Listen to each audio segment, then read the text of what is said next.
Magandang araw sa inyong lahat. Ito, pagka ganitong mainit ang panahon, yan, maganda dito sa loob ng ilog.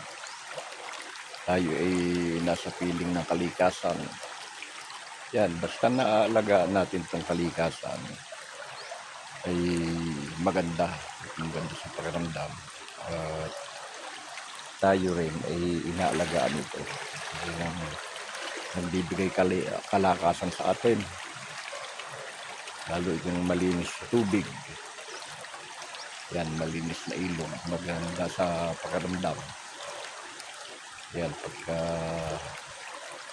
kailangan nyo ng inumin, yan, kuha lang kayo dito sa bukal. Lalo't ang inyong ilog ay may bukal, may balon.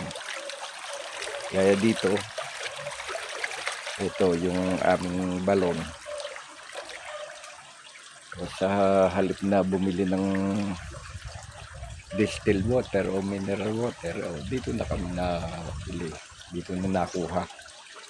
Yan, nag-aahon ako pagaling dito. Yan, yan ang likas na malinis na tubig galing sa bukal. Basta lagi nyo lang lilimasin